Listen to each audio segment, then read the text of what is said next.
how it began. The bloodline purge, that is. One only knows rumors and whispers that town folk spread around. Some say that Yagura himself suddenly woke up and decided to exterminate all living bloodline users because they posed a major threat to his leadership and regime. Some would say that Yagura decided to purge every single bloodline shinobi after the Kaguya attack a few years ago. One night, the Kaguya clan decided to simply attack the Mist Village, their own village to begin with. While most shinobi blamed them for being some blood-crazed clan, Yagura persuaded his shinobi to the opposite. Instead of accepting that the Kaguya clan was, for lack of a better word, mental, Yagura spawned the theory that every skirmish and war was because of bloodlines. The bloodline would affect the shinobi, turning them into nothing more than a beast looking for blood and flesh. The people in Kiri were then blinded by their pain and hatred for the Kaguya attack, that they believed in their leader without question, and thus began the bloodline purge. For years, Yagura and his loyalist army, composed of thousands of non-bloodline users, started hunting down and killing every single bloodline user they found. That's the reason as to why Kiri was cut off from the other great villages for so many years. They had some internal problems to deal with. The bloodline users were forced to band together and leave the village if they wanted to survive. Mei Terumi rose to the ranks and became the indisputable leader of the rebel side of the army. Mei commanded around 4,000 shinobi who were fighting to regain back their home. But the worst part is that they are fighting people they once considered comrades, friends, lovers. After years of skirmish, battles, blood, and many deaths, Mei decided to turn towards the great shinobi villages to ask for aid to their cause. Mei decided to ask Konoha, the strongest of the 5 great villages, for help. She was lucky that her prayers were answered, and she was given 8 hardened and strong shinobi to fight for her cause. The dragons had just introduced themselves to the rebel leader, Mei Terumi. Everyone was geared up and ready for their travel and fight against Yagura's tyrant regime. With a small wave of a hand, every single shinobi blurred out of Konoha, heading towards the mist trees. Seemed like blurs as everyone was moving fast. Mei had already left for a few days, and it wasn't good the leader to be absent for long periods of time. Mei was leading the group. She was being flanked and left by one of her bodyguards, Chojuro, and to her right-hand man, Ao. Mei was extremely pleased with the help she got, and couldn't wait for the war to be over. Chojuro was a bit fearful. He could feel that they were powerful shinobi, and could only hope that they didn't turn on them. Ao was another story. He didn't trust them in any way whatsoever. The little digression he had with the dragon leader, Silver, only seemed to increase it. Something didn't feel right with these dragons. The 7 swordsmen of the mist never needed any masks to cover their faces. All this secrecy was driving him mad. Ao brought his right hand and made the half-tiger seal. Ao focused chakra into his eye, the one covered by the black eye patch. His eyes suddenly glowed white and his veins bulged out slightly, but everything was hidden by the patch. Ao gasped when he saw just what type of shinobi they were. They're monsters. Every single one of them, Ao thought to himself, gasping for air, trying to keep his cool and not alert them. Their chakra levels were through the roof. The member with the lowest amount of chakra was the purple dragon, and even she had high Kage level reserves. Ao nearly fainted when he noticed just the amount of chakra the leader of the dragons had. The silver dragon's chakra seemed different from the standard. His chakra was brighter than most, and his reserves were on par with Biju themselves. The silver dragon had more chakra than Kisame Hoshigaki, who was renowned as the tailless Biju. Ao focused his Byakugan and trying to see through the masks and find out the identity of these powerful shinobi. You know, Silver started, you already have something that belongs to Konoha. Don't push your luck by trying to find out our identity, Silver said in a monotone voice, making Ao flinch. I don't know what you're referring to, Silver, Ao replied as he regained his composure. Mei just listened to the conversation quietly. Don't play games with me, Silver warned. I know that you have a Byakugan eye behind that eye patch, Silver explained, and Ao's single eye widened. Don't look surprised. When we introduced yourself, I believe I explained that half of us are sensors. We realized what you had hidden beneath your eye patch the moment you turned it on, Silver explained, and Ao was sweating at this point. Don't misunderstand us, Silver said in a calmer voice. We don't intend to remove your eye, but we wear masks for a purpose, Silver explained, and Ao sighed in relief. I understand and appreciate it, Ao replied, and Silver nodded, turning to May. I believe it's best for us to be informed of your current situation, Silver said, and May nodded, gathering her thoughts. Currently, we have around 4,000 bloodline users in the rebel army. Yagura is the Jinchuriki of the Sanbi. He has full control over his Biju, and he controls the Mist Village along with the near 6,000 non-bloodline shinobi, May started. As you most likely know, Water Country is formed by multiple islands. The biggest island, located in the center of the country, is where the Mist Village is. The island is surrounded by several others where there are several outposts. Our army is spread out between 2 islands, which we managed to capture the strongholds of, May explained. We can't push forward into the main island without taking over the other 3 remaining strongholds first, and even then it will be very difficult. Yagura has full control over his Biju, and can obliterate the army if we attack in numbers. However, there isn't anyone strong enough to face Yagura on his own. Not even me, May finished sadly. The rebels had fought for years, but nothing seemed to change. If your main problem is Yagura, then with us, he shouldn't be a problem. Silver started noticing the incredulous look on May's face. There was the reason as to why Biju were so important to nations. They were the real army killers. The Jinchuriki, when properly trained, could wipe hundreds of shinobi in the blink of an eye, and they were hard to kill. Our group has 4 Steel Masters, but above else, Silver trailed off, and he motioned Green to do a little show-off. Green chuckled and clasped his hands together in a snake seal. A tree popped in the ground, giving Green another step to further his jump. Wood release, May whispered, staring at the green-colored dragon. She couldn't see it, but she knew he was laughing like crazy behind that mask. I thought only Hashirama Senju could use the wood style, May said, shocked by the events. Well, the green dragon can do it just as well as Hashirama could back in the day, Silver replied, chuckling to himself. To think that Konoha had another wood style user in hiding, May said, chuckling. Not to mention another Senju clan member, May said in afterthought. As you see, the Senju clan is still strong and not some dying breed. Silver explained, chuckling, as he was also a member of the Senju clan. But May didn't know that. Yes, May replied, and everyone rushed even faster with renewed spirits. A few days later, Mist Country border. Here we are, May said as they arrived near the border. The last few days of travel were uneventful. I advise some caution as we are about to enter the Mist Country, and it's still controlled by Yagura, May warned, and everyone nodded. I have a question, the purple dragon said, and May motioned her to go on. Why didn't the water daimyo intercede when this war started? Purple asked. I mean, he should know that a divided village would weaken the entire country. It's just by luck that the other nations were still weak from the Third Shinobi War, or they might have considered conquering the mist, Purple stated.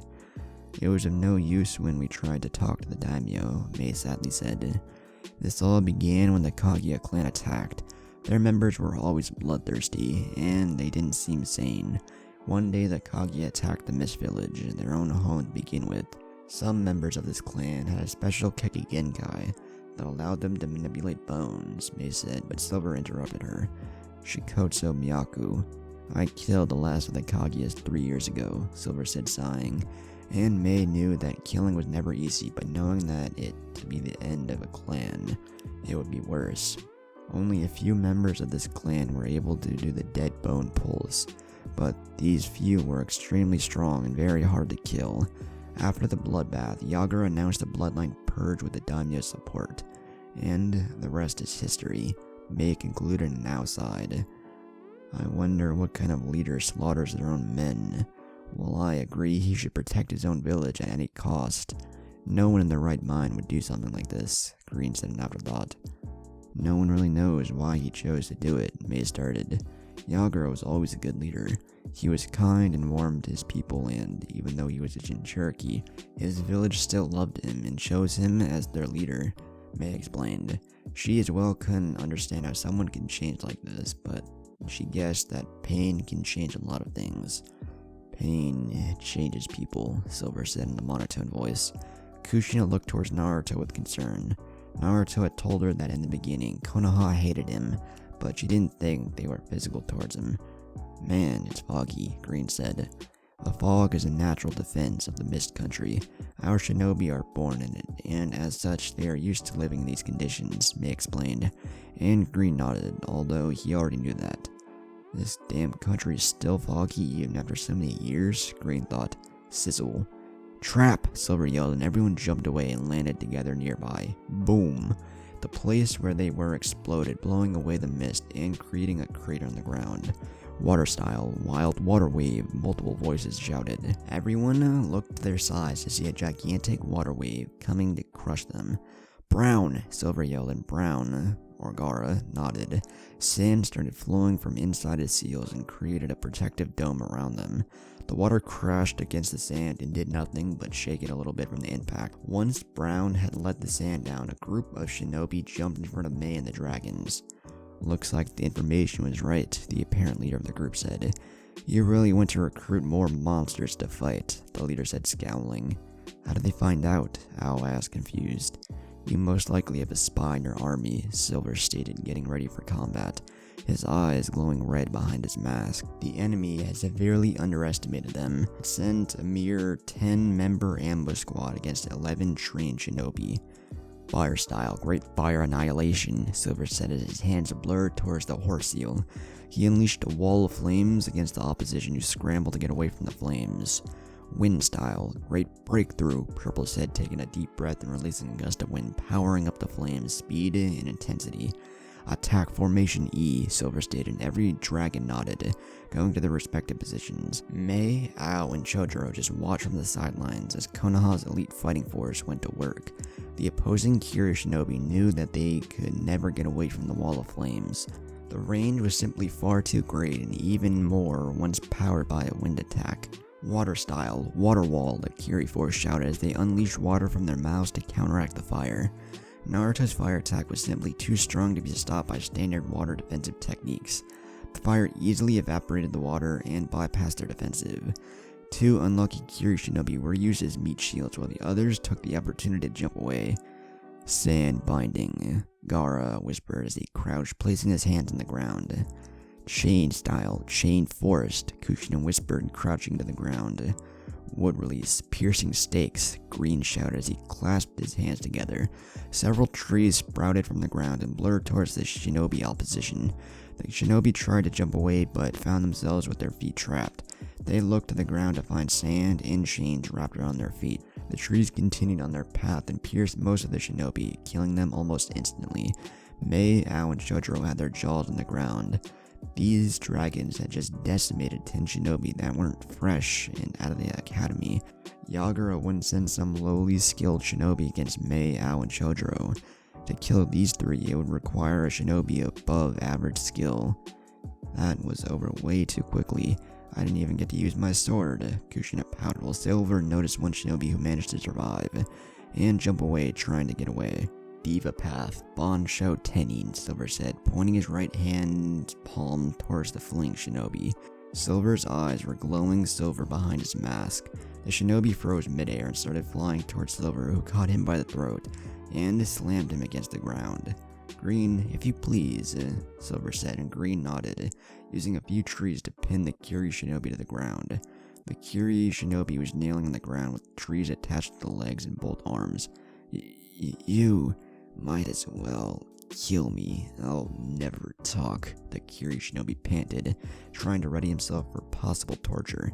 He himself was already bleeding from 2 puncture wounds because of the wood and had several burn marks. He wouldn't last much longer. You don't have to, Silver said, walking towards the Kiri shinobi and placed his hands on top of his head. Human path, Silver said, and everything the Kiri shinobi ever knew, learned, and experienced flowed into Silver's mind. Is he a Yamanaka? May wondered and thought as she watched Silver concentrate and enter the enemy's mind. They never knew of any Yamanaka that was this powerful, much less with such chakra capacity. You do have a spy in your army. Yager himself said so when he briefed his team to the ambush mission. Although he's way too low on the food chain to know any relevant information, Silver said, before another thought came into his mind. Let's even the playing field, Silver said, taking a few steps back. Naraka path, Silver said, pointing his arm to an empty spot on the ground. Suddenly, a massive head sprouted from the ground, surrounded by purple flames. It was the King of Hell, and Silver had summoned him. What the hell is that? Ao yelled, taking a step back, making Chojuro grasp his sword. Silver, what are you doing? Minato asked, curious as to what his son was doing. Is he going to heal the enemy shinobi? Yellow thought. Suddenly, a bright green light started glowing in the King of Hell's mouth, and flew into the Kiri shinobi. The Kiri shinobi's body started glowing, and all of his wounds started healing. The flesh started mending itself together. His bones snapped to their proper location. Once the blood had been swiped away from his skin, the Kiri shinobi stood there perfectly healed. What? How? Why did you do this? The Kiri shinobi asked, completely confused as to what happened. Nothing you will remember, Silver said, walking towards the Kiri shinobi and crouching in front of him. Look into my eyes, Silver said, with his mangekyo glowing behind his mask. The Kiri shinobi's eyes widened, and he let out a gasp, and he was drawn and frozen, staring into Silver's eyes. The Sharingan, that's how he placed Chojuro in a genjutsu with just a glance. Ao thought, shocked by the revelation. Of course, long blonde hair, the eye contact, entering the other's mindscape, the fan on his back, Mei thought to herself, chuckling.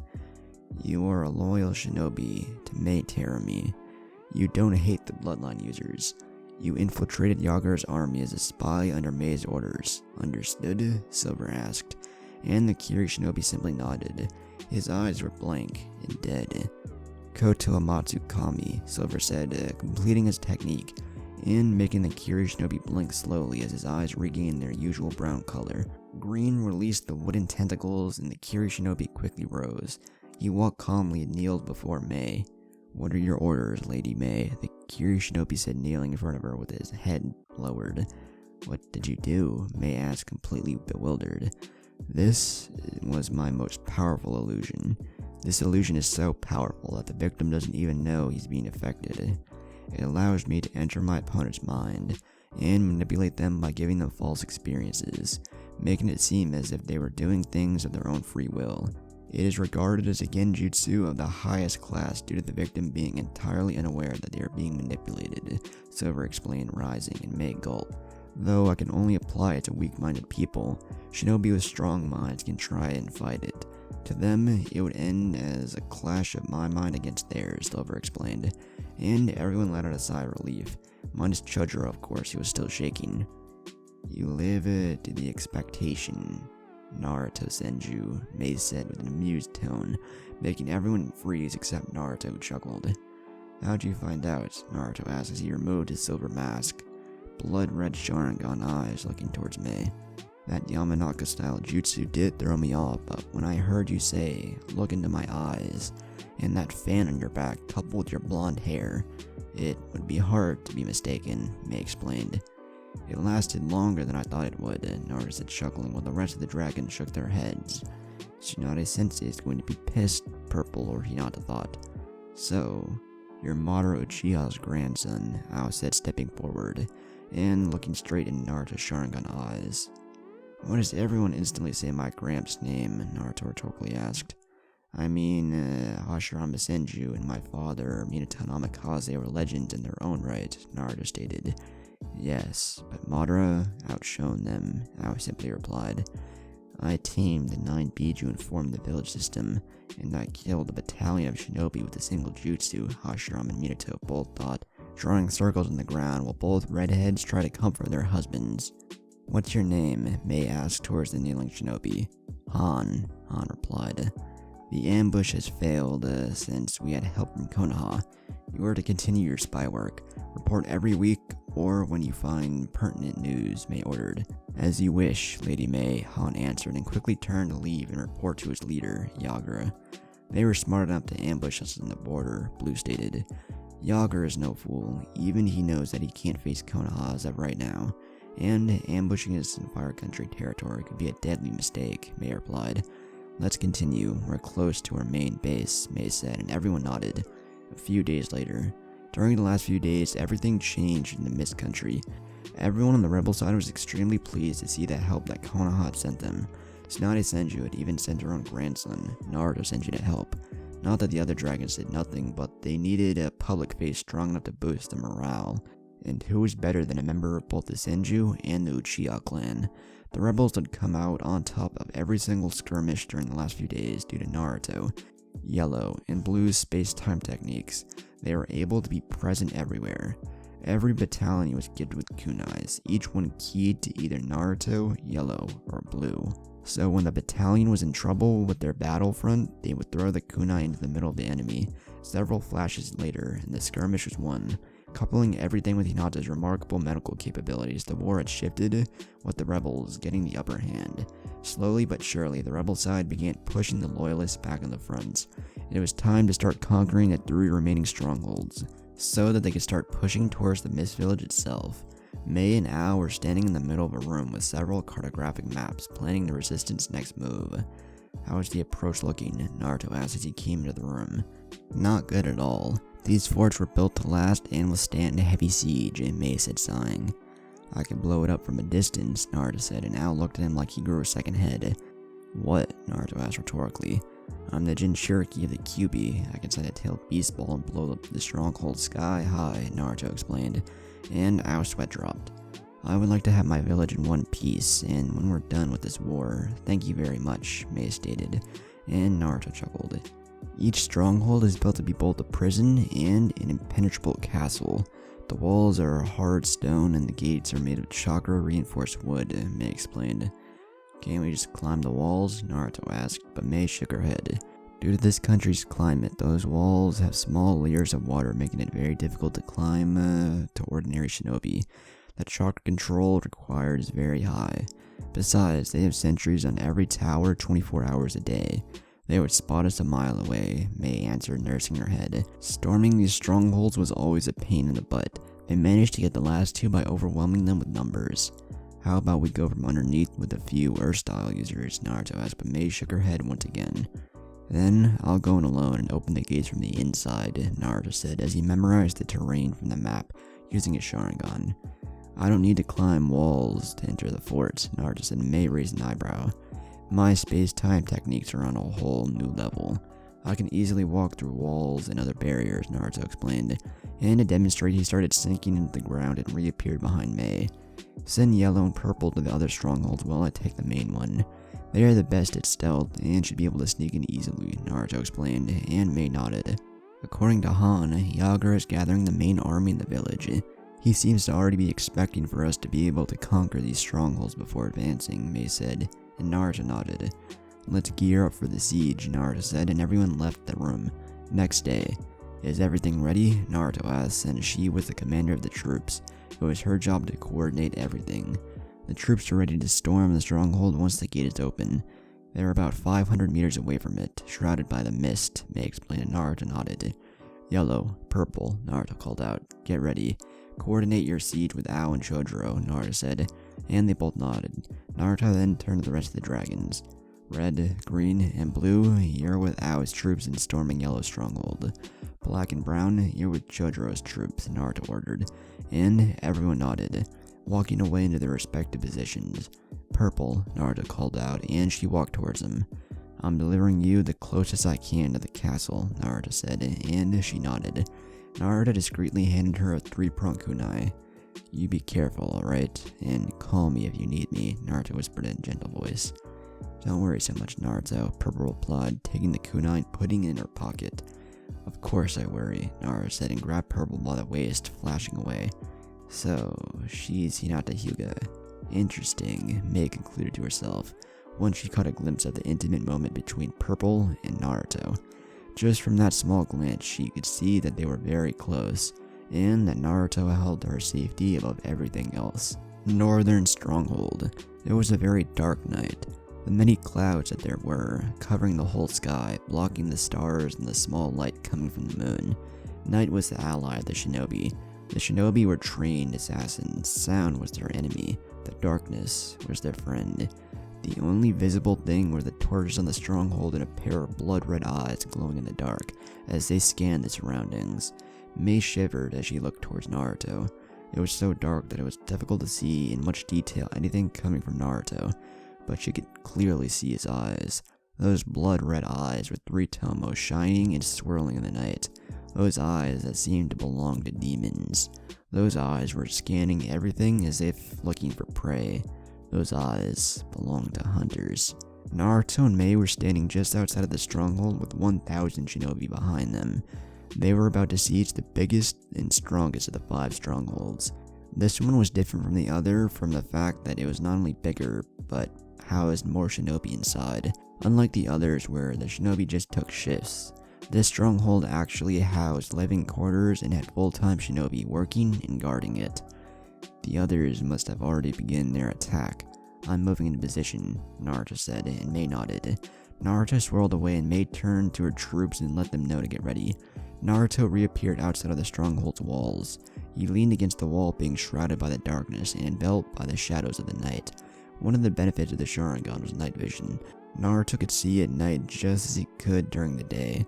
The fact that his vision was black and white was only chakra having color didn't seem to bother him much. Naruto did a quick head count and covered 10 sentries. 4 were standing inside 4 tall towers overlooking the plain in front of them, while the remaining 6 guards were patrolling the walls. Naruto pondered what to do. Should he kill the sentries and then go for the gate, or simply bypass them all and open the gates without them even knowing? Naruto opted for the first. If he took the sentries and then opened the gates, the army would be able to approach the stronghold and enter it without being detected. Yagura's men wouldn't know what happened until the rebels were already inside the castle, and then it would be too late. Naruto quickly formed a mental plan. He swirled away and approached in each tower just behind the enemies. Naruto covered the enemy's mouth with his hand. The enemy shinobi's eyes widened when he saw a black spear appear from Naruto's other hand, going for his neck.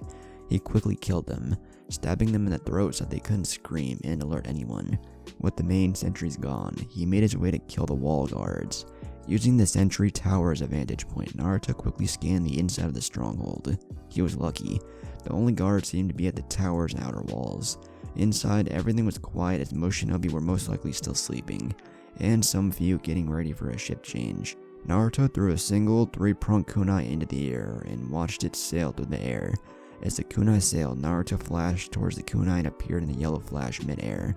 The guards only saw a small glint as several shurikens came flying towards them, killing them swiftly. Naruto quickly disposed of the bodies by burying them using a small earth jutsu, because otherwise using a fire jutsu could alert the enemy. Once the enemies had been dealt with, Naruto stealthily entered the inside houses of the stronghold. Naruto thanked the heavens by being a sensor, thus allowing him to find enemies more easily. After all, while the Sharingan was an excellent weapon, it didn't allow him to see through walls like the Byakugan could. Naruto walked through the corridors, but used the ceiling. One of the things that Jiraiya taught him is that people very rarely look up. Naruto quietly chuckled when he saw a patrol of 2 shinobi just walk by without even detecting him. Naruto saw some lights coming from one of the rooms from the hall. Naruto used his calm Wi and phased through the walls. He ended up in the medical ward of the room. Keeping inside of the wall, he noticed that there were a few guards in the room, which didn't make sense to him, unless the medics were prisoners and working against their will. Couple that with the heavy atmosphere and the smell of fear, and Naruto was certain of that. Naruto made a single shadow clone and positioned him behind the other guard, as Naruto wouldn't be able to take one out without the other noticing it. Thump. Every medic inside the ward turned around to see both the guards plummet to the ground. They were shocked to see a blonde man with Sharingan eyes standing in the middle of the room. Every medic took a step back, thinking they were about to suffer the same fate as the guards.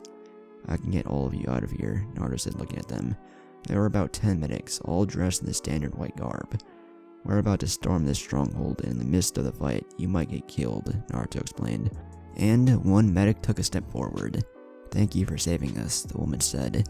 She had an apparent normal face with dark hair and pitch black eyes.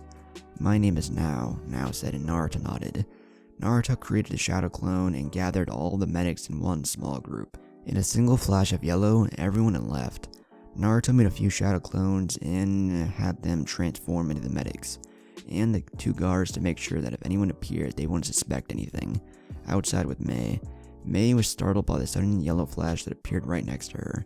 Mei turned to see the nuke coming and noticed it was Naruto and what appeared to be 10 medics. They were prisoners being forced as medics. I'm just a clone that was sent to deliver them. "Boss is almost at the gate," Naruto said, and Mei nodded as Naruto dispelled in smoke. "Show them to the medical stations," Mei ordered, and the medics were led towards the medical tents. No one ever noticed the small smirk on Nao's face and the glow of red with black markings appearing in her eyes. Back in the stronghold. Once Naruto had left the medical ward, he continued through the long corridor until he found the exit that led to the outer ring of the stronghold. Naruto looked forward and spotted the gate a bit far away. He contemplated what method he would use to open the gate, which didn't seem particularly easy. The gate had heavy weights and it would require at least 3 people to open it. Mei was right when she said that the gate was reinforced with chakra, as Naruto could see small traces of it running through the wood. Naruto wanted to open the gates without making noise because it would make the rebels' approach easier. "No other way," Naruto said as he swirled away and arrived near the gate. Naruto placed his hand on the wood and a large array started crawling from his hands and spreading through the wood. By design, it was a standard explosive attack but magnified a few times. Naruto finished the seal and pumped chakra to charge it up. Naruto swirled away to safety and braced himself. Naruto made a single hand seal and the gate started to glow. Boom! The gate exploded with the wooden doors being blasted away from the stronghold. Every single shinobi inside the stronghold was woken from the sound of the explosion, and surely, moments later, a loud siren started echoing through the night. That was enough of a sign for Mei to order her troops to move forward. "Charge!" Mei yelled as she and all of her troops suddenly jumped out of the mist and started running full speed towards the castle. Not even 5 seconds later, and the stronghold was being swarmed by 1,000 fully armed shinobi. Loud explosion and the sound of metal clashing was heard through all of the stronghold. "Mei," Naruto said as he jumped from the walls and rendezvoused with Mei. "Take a few hundred shinobi, circle the castle and infiltrate from the back gate," Naruto said, and Mei got confused. "There is no back gate," Mei said. "I made one," Naruto seriously said, and Mei's eyes twitched. "It's a small hole. You can fix it later," Naruto explained, and Mei sighed. "Platoon A to D, come with me," Mei ordered, and circled the castle and stormed it from behind, sandwiching the enemy behind 2 fronts.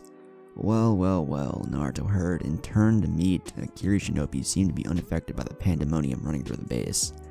"We meet at last, Naruto Senju," the shinobi said. "And you are?" Naruto asked, looking intently at the man. He wore the standard Kiri with the flak jacket and pinstripe leg and arm guards. "Where are my manners? My name is Toshio, and one of the newer members of the 7 Swordsmen of the Mist," Toshio said as he took out a sword from behind his back. It was one big cleaver, to make it simple. "I see," Naruto said, channeling chakra to his wrist seals, and old Chikuto popped into existence.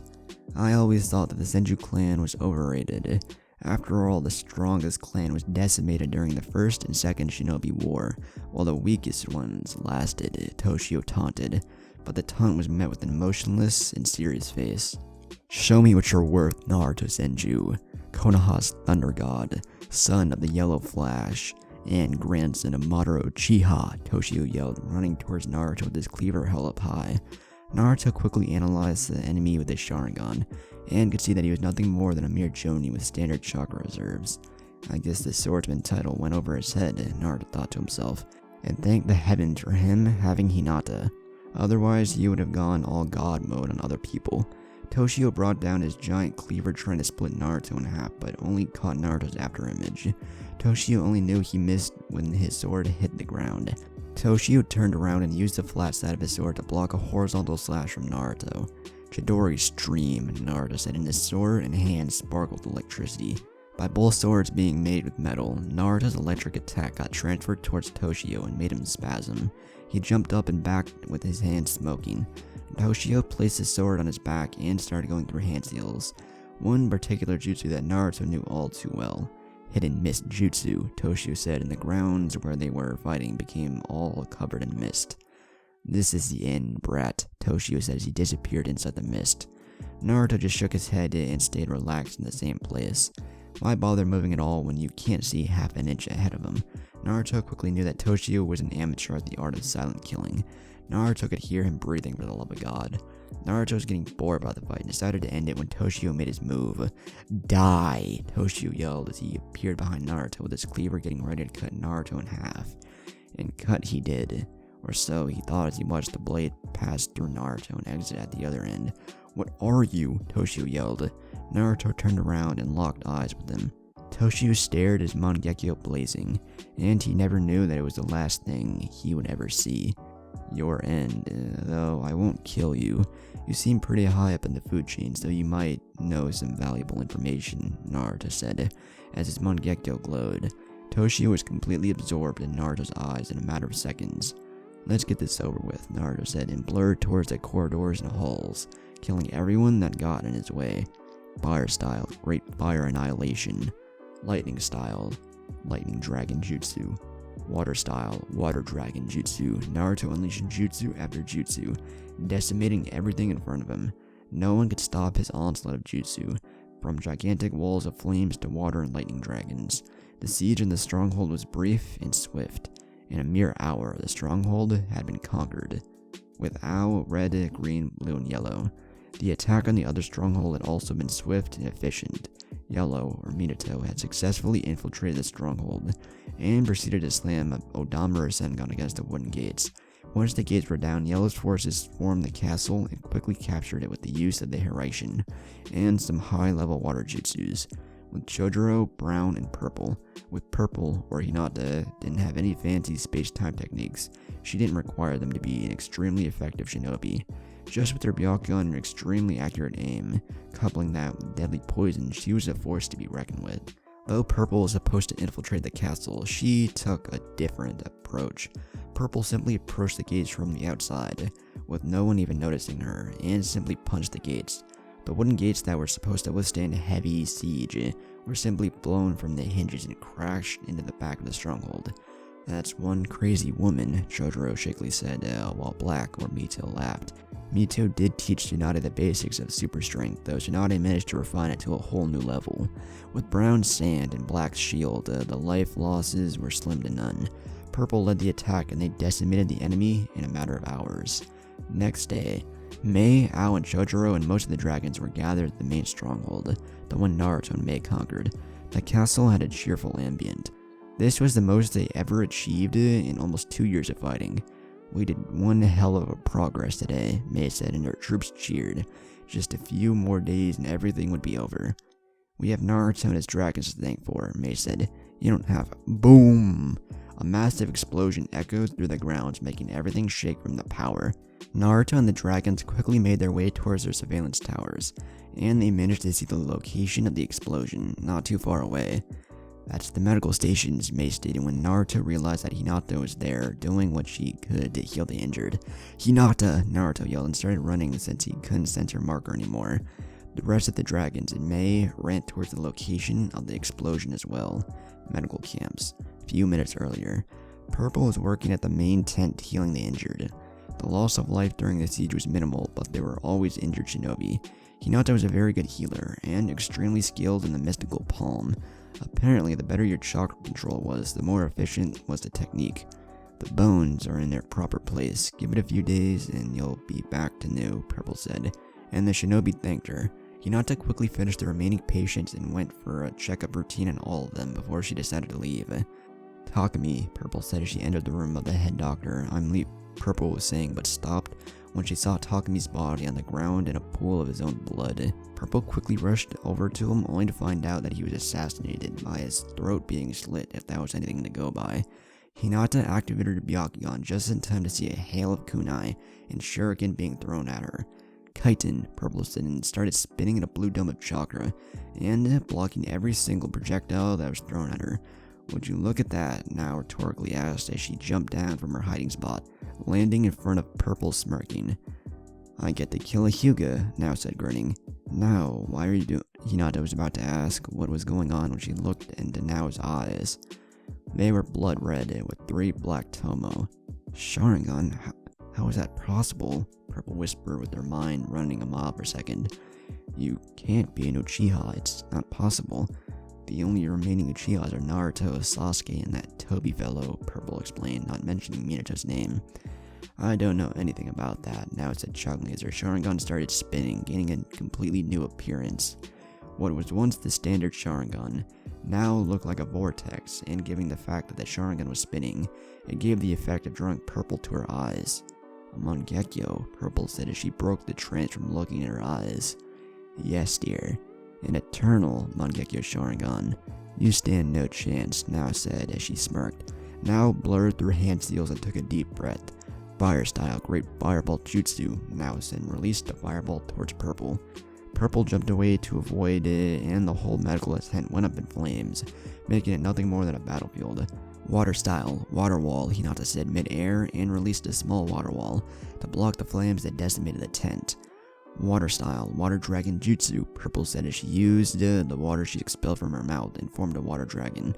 The dragon rocketed towards Nao, but it was countered by a fire dragon that nullified her attack. You're not bad for a medic, Nao taunted as the steam began to spread, lessening its thickness. Purple dashed towards Nao, who smirked and got ready to face the Hyuga in battle. While Nao knew that you should never face the Hyuga in taijutsu, she was an Uchiha. Purple and Nao met halfway and began exchanging multiple punches and kicks. They were just trying to get a feel for their opponent. Let's up this, shall we? Nao said as her eyes began to glow. Hinata had no choice but to disable her Byakugan. If Hinata had her Byakugan active, there was no way she could avert from looking at the Sharingan. Amaterasu, Nao said, and Hinata erupted in black flames. Nao smirked but quickly dropped it when Hinata burst into water. Heavenly foot of pain, Purple said as she came down from the sky with her leg raised, ready to strike. Nao's eyes widened when she saw the chakra built up her leg, and had no choice. Nao's eyes glowed once again. She jumped up and back, coiling herself as a purple, ethereal ribcage appeared around her. Hinata's heel connected and the ground erupted from the attack. Nao was blasted backwards and crashed into the ground, making her Susanoo crack. You really are something else. If I didn't have this, you would have won, Nao said as her Susanoo started reforming, and completely erased the cracks. Susanoo, Hinata stated as the desk cleared. How do you know this power? Nao curiously asked. I know all about the Susanoo and its weakness, Hinata stated while Nao took it as an offense to her eyes. The Susanoo has no weakness. It's our ultimate defense, Nao said as her chakra flared. I beg to differ, Hinata said, crouching on the ground and going through hand seals. Secret technique, endless rain, Hinata said, crouching on the ground. Soon enough, clouds started gathering and rain started to fall. The Susanoo's weakness is itself. The Susanoo's created pure chakra, and as such, can be absorbed, Hinata explained. And Nao's eyes widened when her Susanoo began to show signs of starting to melt. However, Nao would have nothing of that, and funneled more chakra into her eyes, making the Susanoo regain its balance. Your rain is useless, Nao said laughing, while Hinata shook her head inwardly. The Susanoo already eats a lot of chakra. By using my rain, I'm making you double the amount required to stabilize it. The bigger the Susanoo, the more chakra it eats, and your chakra reserves are the standard Kage level. You won't last much longer, Purple thought to herself, analyzing the battlefield. Hinata suddenly dashed towards Nao, who smirked and braced herself. Now Susanoo swung her purple ethereal saber. Hinata simply crouched on the ground, making the blade fly by harmlessly above her head. Hinata quickly rose from the ground in a burst of speed as she arrived near Nao. Hinata cocked her fist back and smashed it against the shield, cracking it. Nao was pissed as she was being pushed back by a medic of all people. Nao pushed more chakra into the Susanoo, and it began expanding, covering the ribs, and starting to form some humanoid form. Nao rose from the ground and her Susanoo started showing the saber wildly trying to hit the elusive purple dragon. Water style, Purple said, going through hand seals but was stopped by a burst of black flames right on top of her mask. Hinata quickly stopped channeling chakra into her mask and it fell to the ground, revealing the face of one Hinata Hyuga. So, I was fighting Hinata Hyuga. Now it all makes sense, Nao stated, shaking her head. No other Hyuga could give me the headache you're giving, Nao said, getting ready to strike once again. While she's using the Susanoo, she's restrained to only that saber, Hinata thought, crouching and absorbing the chakra she stole from Nao's Susanoo. Poison mist, Hinata said and took a deep breath and released a cloud of purple-looking smoke into the area. Shit, Nao said, cursing her look and taking a deep breath. Nao began swinging the sword wildly, trying to get rid of the damn poison mist. Water style, water bullet. Shuriken Shadow Clone Jutsu, Hinata shouted from multiple directions. Hundreds of water bullets and shurikens rained down on Nao's Susanoo, who buckled from the pressure. Nao was pushing more and more chakra into her shield, trying to sustain it to block all the incoming projectiles. Hinata appeared right in front of Nao and smashed her fist into her Susanoo, making the visible cracks appear on the shell. Nao was thrown backwards and crashed into the ground. now coughed and held her head in pain as she saw Hinata coming down from the sky once again. Heavenly foot of pain, Hinata said, and smashed her heel into Nao Susanoo, cracking everything and making a huge crater appear. Hinata jumped back and crouched on the ground, taking deep breaths. "You bitch," Nao said, appearing from the dust cloud, nursing her bleeding arm and taking deep breaths. Nao locked eyes with Hinata and said, "Petrifying gaze." Hinata was drawn into Nao's eyes as he began to spin, forming a vortex and petrifying Hinata in place. Hinata was frozen in place, but it wasn't a genjutsu. She didn't know what it was, but once she looked into Mangekyo, Hinata was suddenly frozen in place. "Now die," Nao sweetly said, dashing towards Hinata with a kunai raised. Nao smiled as she buried the kunai in her chest, killing her. Hinata exploded in smoke and another Hinata rose from the water. Nao turned just in time to see a chakra punt fist smashing into her face. Nao was thrown into the ground and Hinata knew she was going to stay down for good this time. "Beaten by some medic. Pathetic," Nao said, spitting out blood. "If I'm going down, I'm taking you with me," Nao said and started laughing as she was making half a tiger sign. Hinata's eyes widened when she saw explosive tags spread around all of the camp. Apparently, Nao's primary objective was the destruction of the medical camp. "Die!" Nao yelled. Hinata crouched on the ground and started spitting. "Water style. Kaiten," Hinata said. Hinata was enveloped in a blue dome of chakra with the water spitting around her as well. Hinata tried to make her Kaiten as flatter as possible so that she could better dissipate the energy of the explosion. Boom! The whole area exploded and became covered in flames. Hinata held on during the explosion, keeping her rotation up as far as she could. Hinata was forced to drop the rotation mid-spin and was blasted away, although not taking the full damage from the explosion. The flames lit up the sky due to the magnitude of the explosion. Once the flames had died down and the dust started to clear, everything was gone. The medical tents, the patients, and doctors inside. Everything was vaporized. Hinata rose from the ground. She was a complete mess. She had light burned around her arms and hands. Her clothes were singed and half of her chestplate armor was destroyed. Hinata sat on the ground, taking deep breaths and trying to fight off unconsciousness, when she saw a blonde blur. She smiled, knowing very well who that blur was. It was her knight in shining armor. Well, not shining per se, but it was close enough. "Naruto," Hinata said, closing her eyes and embracing unconsciousness.